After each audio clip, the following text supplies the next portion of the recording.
ஓம் சாந்தி 20/1/2025 சாகார முரளியின் முக்கியமான கருத்துக்கள்.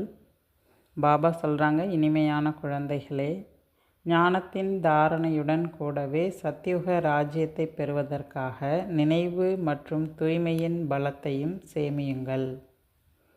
கேள்வி: இப்பொழுது குழந்தைகளாகிய உங்களுடைய முயற்சியின் லட்சியம் என்னவாக இருக்க வேண்டும்? பதில்: எப்பொழுதும் மகிழ்ச்சியாக இருப்பது, மிக மிக இனிமையாக இருப்பது, அனைவரையும் அன்புடன் நடத்துவது. இதுவே உங்களுடைய புருஷார்த்தத்தின் லட்சியமாக இருக்க வேண்டும். இதன் மூலமாகவே நீங்கள் சர்வ குணங்களில் சம்பன்னமானவராக 16 கலைகளிலும் முழுமையானவராக ஆகிவிடுவீர்கள். பாபா 2வது கேள்வி கேட்குறாரு. யாருடைய செயல்கள் சிறந்தவையாக, அதாவது சிரேஷ்டமாக உள்ளனவோ அவர்களுடைய அடையாளங்கள் என்னவாக இருக்கும்? பதில்: அவர்கள் மூலமாக யாருக்குமே துக்கம் ஏற்படாது. எப்படி தந்தை துக்கத்தை நீக்கி சுகம் அளிப்பவராக இருக்கிறாரோ அதே போல சிறந்த செயல்களை செய்பவர்கள் கூட துக்கத்தை நீக்கி சுகம் அளிப்பவர்களாக இருப்பார்கள். பாடல்: ஆகாய சிம்மாசனத்தை விட்டு இறங்கி வாருங்கள். ஓம் சாந்தி. இனிமையிலும் இனிமையான ஆன்மீக குழந்தைகள், பாடலை கேட்டீர்கள். இந்த இனிமையிலும் இனிமையான ஆன்மீக குழந்தைகள் என்று கூறியது யார்? 2 தந்தையரும் கூறினார்கள். நிராகாரமானவரும் கூறினார், பிறகு சாகாரமானவரும் கூறினார். எனவே இவர்களுக்கு பாப் தாதா என்று கூறப்படுகிறது. தாதா சாகாரமானவர், அதாவது உடலில் உடையவர். இப்பொழுது இந்த பாடலோ பக்தி மார்க்கத்தினுடையது ஆகும். தந்தை முழு சிருஷ்டி சக்கரத்தின் ஞானத்தை புத்தியில் பதிய வைக்கின்றார். இதை குழந்தைகளும் அறிந்துள்ளார்கள். நாம் 84 பிறவிகள் முடித்துள்ளோம். இப்பொழுது நாடகம் முடிவடைகிறது என்பது குழந்தைகளாகிய உங்களது புத்தியிலும் உள்ளது. இப்பொழுது நாம் யோகம் அல்லது நினைவினால் நாம் தூய்மையாக வேண்டும். நினைவு மற்றும் ஞானம் இதுவோ ஒவ்வொரு விஷயத்திலும் உள்ளது. உதாரணத்துக்கு பாபா சொல்கிறாரு, ஒரு மாணவர் இருக்கார் அப்படின்னா, ஒரு சட்டம் படிக்கக்கூடிய மாணவர் இருக்கிறார் அப்படின்னா, அவங்க வழக்கறிஞர் வகுப்பு எடுக்கிறாங்கன்னா, அப்போ அந்த மாணவன் அந்த டீச்சர் நடத்தக்கூடிய வகுப்பை கவனிக்கிறார். அப்போ அவருடைய தொடர்பு அவர்கிட்ட ஏற்படுது. அது யோகம். அவர் சொல்லி கொடுக்கக்கூடிய படிப்பு ஞானம். அதே போல தான் அது எல்லைக்குட்பட்ட பலத்தை கொடுக்கின்றது. இங்கே பாபா சொல்லி கொடுக்கறது புது விஷயம். அந்த ஞான யோகத்தினால் எல்லைக்குட்பட்ட பலம், இந்த ஞான யோகத்தினால் உங்களுக்கு எல்லையில்லாத பலம் கிடைக்கிறது.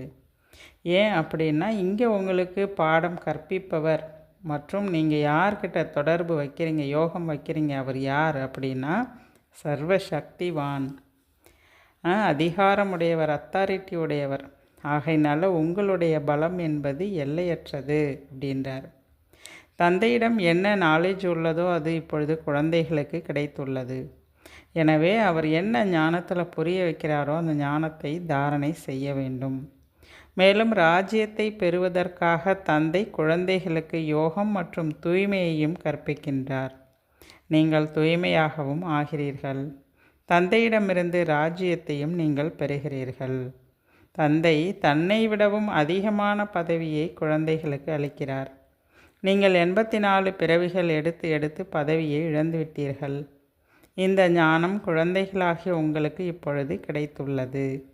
உயர்ந்ததிலும் உயர்ந்தவராக ஆவதற்கான ஞானம் உயர்ந்ததிலும் உயர்ந்த தந்தை மூலமாக குழந்தைகளுக்கு கிடைக்கிறது. இந்த பிரம்மா தாயும் கூட இருக்கிறாரு. அந்த தந்தையோ தனியானவர் ஆவார். மற்றபடி இந்த பிரம்மா பாபா ஒரு தாய். ஆனால் இந்த உடல் ஆணின் உடலாக இருக்கும் காரணத்தினால் பிறகு தாய் நியமிக்கப்படுகிறார். இவரையும் தத்தெடுக்கப்படுகிறது. அவர் மூலமாக பிறகு படைப்பு ஆகியுள்ளது. படைப்பும் கூட தத்தெடுக்கப்பட்டது தான் அப்படின்றார்.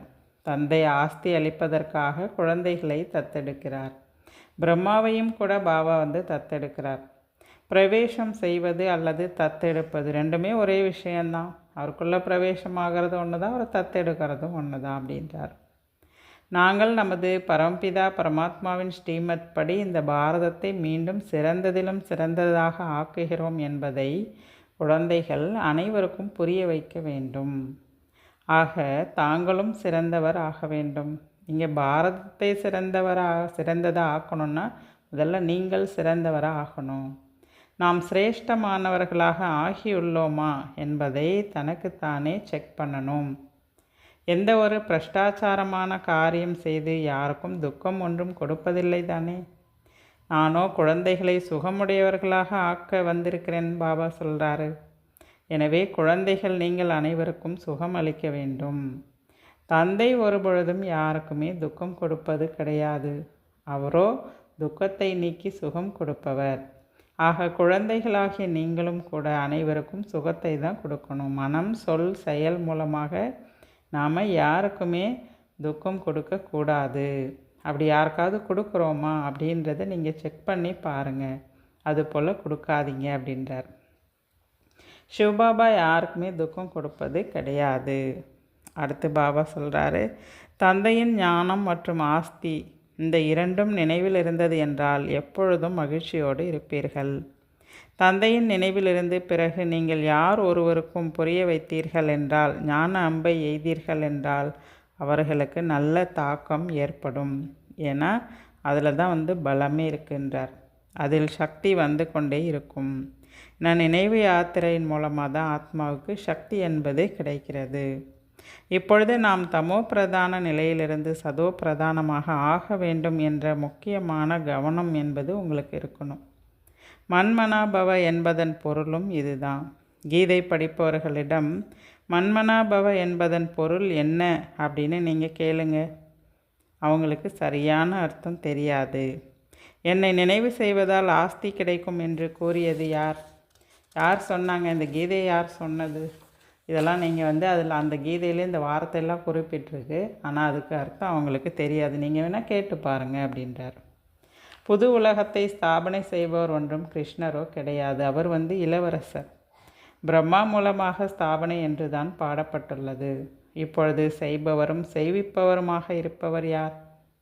அவரை தான் சர்வ வியாபின்னு சொல்லியிருக்காங்க அப்படின்றார். பிரம்மா, விஷ்ணு, சங்கர் ஆகிய எல்லோருக்குள்ளும் அவரே தான் இருக்கிறார் அப்படின்னு சொல்கிறாங்க.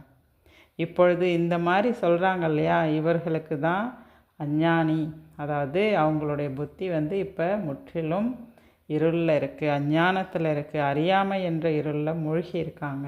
ஏன் அந்த அளவுக்கு அறியாமைக்கு போனாங்கன்னா 5 விகாரங்கள் அவங்கள அறிவியலையே ஆக்கிருச்சு, அவங்க புத்தியே ஒன்றும் இல்லாமல் பண்ணிடுச்சு அப்படின்றார்.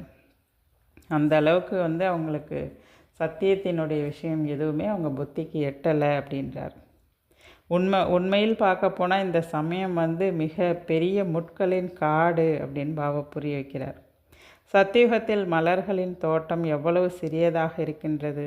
இந்த விஷயங்களை குழந்தைகளாகிய உங்களிலும் கூட வரிசை கிரமமாக முயற்சிக்கேற்பவே புரிந்துள்ளார்கள்.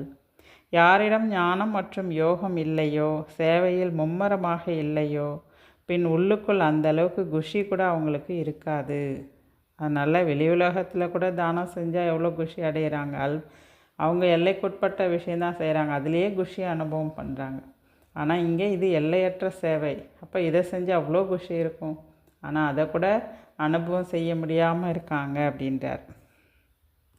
தந்தை அமர்ந்து கர்மம், அகர்மம், விகர்மத்தின் விளக்கங்களை குழந்தைகளுக்கு புரிய வைக்கிறாரு. உலகினர் இந்த விஷயங்களை பற்றி அறியாமல் இருக்கிறார்கள். இப்பொழுது ராவண ராஜ்யமான காரணத்தினால் மனிதர்களின் கர்மங்கள் அனைத்துமே விகர்மங்களாக ஆகிவிடுகின்றன. எல்லாருமே பதீத்தமாக அவசியம் ஆக வேண்டியிருக்கு. அனைவருக்குள்ளேயுமே 5 விகாரங்கள் பிரவேசமாகியிருக்கு. தான புண்ணியங்கள் ஆகியவை செய்கிறார்கள் என்றாலும் கூட அதனுடைய பலன் குறுகிய காலத்துக்கு குறுகிய பலன் தான் கிடைக்கிது. ஏன்னா செஞ்சுட்டு பிறகு மீண்டும் என்ன பண்ணுறாங்க, பாவம் செய்கிறாங்க. இப்போ அதனுடைய பலனை என்ன பண்ணுறாங்க, அனுபவம் செய்ய வேண்டியதாக இருக்குது. ராவண ராஜ்யத்தில் என்னெல்லாம் கொடுக்கல் வாங்கல் ஆகிறதோ அது எல்லாமே பாவம் தான். ஏன்னா அவங்க யாருக்குள்ளே கொடுக்கல் வாங்கல் வச்சுக்கிறாங்க, பாவ ஆத்மாக்கள்கிட்ட தான். இப்போ எல்லாமே பாவத்தில் தான் முடியுது. இதெல்லாம் எதுவுமே தெரியாமல் இருக்காங்க எல்லாருமே அப்படின்றார். உயர்ந்ததிலும் உயர்ந்த பகவான் ஒரே ஒருவர் ஆவார். நாம் அவரை தான் நினைவு செய்கிறோம் என்று நீங்கள் முதலில் தந்தையின் மகிமையை கூறுகிறீர்கள். ராஜயோகத்தில் லட்சியம் குறிக்கோள் கூட முன்னால் இருக்குது. இந்த ராஜயோகம் தந்தை தான் கற்பிக்கிறார். கிருஷ்ணரை தந்தை என்று கூற மாட்டார்கள், ஏன்னா அவர் குழந்தை. சிவபாபாவுக்கு தான் தந்தை என்று கூறுவார்கள். அவருக்கு தனக்கென்று உடல் கிடையாது. அவர் கூட நான் இந்த உடலை கடனாக எடுத்து வரேன் அப்படின்றார். எனவே இவருக்கு தான் பாப் தாதா அப்படின்னு நீங்கள் சொல்கிறீங்க. இந்த தாதாவும் பாபாவும் சேர்ந்த ஒரு நிலைக்கு பாப் தாதா அப்படின்னு நீங்கள் குறிப்பிடுறீங்க அப்படின்றார். ஆத்மாக்களாகிய நீங்கள் என்னுடைய குழந்தைகள் ஆவீர்கள் என்று இப்பொழுது தந்தை புரிய வைக்கின்றார். பிரஜாபிதா பிரம்மாவின் ஆண் குழந்தைகள் மற்றும் பெண் குழந்தைகள் ஆவீர்கள். ஏன்னா உடலுக்கு வந்துட்டீங்க. சாக்காரத்தில் இருக்கும் பொழுது நீங்கள் சகோதரன் சகோதரிகள். மற்றபடி இந்த பிரம்மாவிடமிருந்து ஆஸ்தி கிடைப்பது கிடையாது. தந்தையினுடையவராக ஆகும் பொழுது தான் உங்களுக்கு ஆஸ்தி என்பது கிடைக்க முடியும். இந்த தந்தை குழந்தைகளாகிய உங்களுக்கு நேரடியாக அமர்ந்து புரிய வைக்கின்றார். இவற்றினுடையது ஒன்றும் சாஸ்திரமோ உருவாக முடியாது. நீங்கள் கூட எழுதுறீங்க, புத்தகங்கள்லாம் அச்சிடுகிறீர்கள் என்றாலும் கூட பிறகு ஆசிரியர் இல்லாமல் இதை யாருமே புரிய வைக்க முடியாது.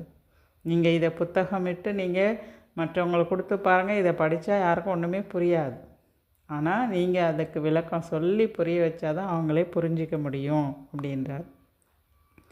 ஆசிரியர் இல்லாமல் புத்தகங்கள் மூலமாக யாரும் புரிந்து கொள்ள முடியாது.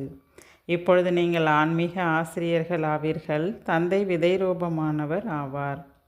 ஆசிரியர் ரூபத்தில் அமர்ந்து குழந்தைகளுக்கு புரிய வைக்கிறார். நம்மை சுப்ரீம் தந்தை தனது குழந்தையாக ஆக்கியிருக்கிறார். அவரே தான் நமக்கு ஆசிரியராகி பாடமும் கற்பிக்கிறார். இந்த குஷி குழந்தைகளாகிய உங்களுக்கு எப்பொழுதும் இருக்க வேண்டும். உண்மையான சத்குருவும் அதே தந்தை தான். கூடவே அழைத்து செல்வதற்காக வந்திருக்கிறாரு. அதோடு மட்டும் இல்லை, முழு உலகத்தில் இருக்க அனைவருக்குமே சத்கதி அளிக்கக்கூடிய வள்ளல் கூட அந்த ஒரே ஒரு தந்தை. உயர்ந்ததிலும் உயர்ந்த தந்தை தான் பாரதத்திற்கு ஒவ்வொரு 5000 வருடத்துக்கு பின்னர் ஆஸ்தி கொடுக்குறாரு. அவருக்கு தான் சிவ ஜெயந்தி கொண்டாடுறாங்க. உண்மையில் சிவனுடன் கூட திரிமூர்த்தி என்பது சேர்ந்து இருக்கணும் அப்படின்றார். நீங்கள் திரிமூர்த்தி சிவஜெயந்தி கொண்டாடுகிறீர்கள். சிவஜெயந்தி மட்டும் கொண்டாடுவதால் எந்த ஒரு விஷயமும் ப்ரூஃப் ஆகிறதில்ல, நிரூபணமே ஆக மாட்டேங்குது அப்படின்றார். செல்லமான குழந்தைகளே, சுகதாமம் மற்றும் சாந்தி தாமத்தை நினைவு செய்யுங்கள் என்று பாபா சொல்கிறாரு. அப்பா மற்றும் ஆஸ்தி எவ்வளோ சுலபமானது.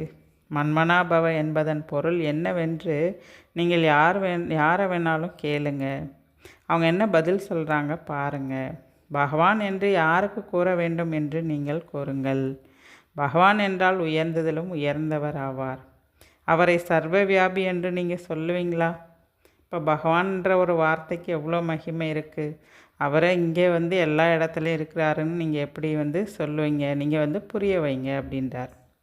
அவர்தான் அனைவரின் தந்தை. இப்பொழுது திருமூர்த்தி சிவ ஜெயந்தி வருகிறது. நீங்கள் திருமூர்த்தி சிவனின் படம் எடுத்து வர வேண்டும். உயர்ந்ததிலும் உயர்ந்தவர் சிவன் ஆவார். பிறகு சூட்சும வதனவாசி பிரம்மா விஷ்ணு சங்கர் ஆவார்கள். உயர்ந்ததிலும் உயர்ந்தவர் ஒரு தந்தை சிவபாபா. அவர் தான் பாரதத்தை சொர்க்கமாக ஆக்குறாரு. அவருடைய ஜெயந்தியை நீங்கள் ஏன் கொண்டாடுவது கிடையாது? அவசியம். பாரதத்திற்கு அவர் ஆஸ்தி கொடுத்துட்டு போயிருக்கிறாரு. அவருடைய ராஜ்யமும் இந்த பாரதத்தில் இருந்தது. நீங்கள் அவருடைய கொடியை நீங்கள் ஏற்றுங்க. ஒரு பக்கம் திருமூர்த்தி காலசக்கரம், மறுபுறம் கல்ப விருட்சம். உண்மையில் உங்களுடைய கொடி கூட இதுவாக இருந்தால் இன்னும் நல்லாயிருக்கும் அப்படின்றார். எல்லோரும் பார்க்கும் வகையில் கொடி ஏற்றுங்க. ஏன்னா முழு விளக்க உரையும் இந்த படத்தில் இருக்குது அப்படின்றார். கல்ப விருட்சம் மற்றும் நாடகம் இதிலோ முற்றிலும் தெளிவாக இருக்குது. நமது தர்மம் மீண்டும் எப்பொழுது வரும் என்பதை எல்லாருமே அதை பார்த்து தெரிஞ்சுப்பாங்க. அப்படி தானாகவே கணக்கு போட்டுப்பாங்க அப்படின்றார். அனைவருக்கும் இந்த சக்கரம் மற்றும் விருட்சத்தின் மீது நீங்கள் புரிய வைக்க வேண்டும். இந்த ராஜயோகம் இருப்பதே பாரதத்தை சொர்க்கமாக ஆக்குவதற்காக தான். இதுவோ மிகவும் சுலபமான விஷயமாகும். குழந்தைகளாகிய உங்களுக்கும் கூட ஆர்வம் இருக்கணும். தாரணை செய்து பிறகு நீங்கள் மற்றவர்களுக்கும் செய்விக்க வேண்டும். அதற்காக கடித போக்குவரத்து கூட செய்யணும். தந்தை பாரதத்தை சொர்க்கமாக ஆக்குகின்றார். உண்மையில் கிறிஸ்து வருவதற்கு 3000 வருடங்களுக்கு முன்னதாக சொர்க்கம் இருந்தது என்று கூறவும் செய்கிறார்கள். எனவே திருமூர்த்தி சிவனின் படத்தை அனைவருக்கும் அனுப்பி வைக்க வேண்டும். திருமூர்த்தி சிவனின் தபால் முத்திரை, அந்த ஸ்டாம்பை கூட நீங்கள் தயாரிக்கலாம். இந்த தபால் முத்திரை தயாரிப்பவர்களுடைய டிபார்ட்மெண்ட் கூட இருக்குது. அதுவும் டெல்லியில் நிறைய எழுத படிக்க தெரிஞ்ச நல்ல டேலண்டானவங்க, அறிவுடையவர்கள் இருக்காங்க. இந்த காரியத்தை அவங்க மூலமாக கூட நீங்கள் செய்யலாம். உங்களுடைய தலைநகரம் கூட டெல்லியாக தான் இருக்க போகிறது. முதலில் டெல்லியை கூட ஃபரிஸ்தான் அப்படின்னு தான் சொல்லிகிட்டு இருந்தாங்க.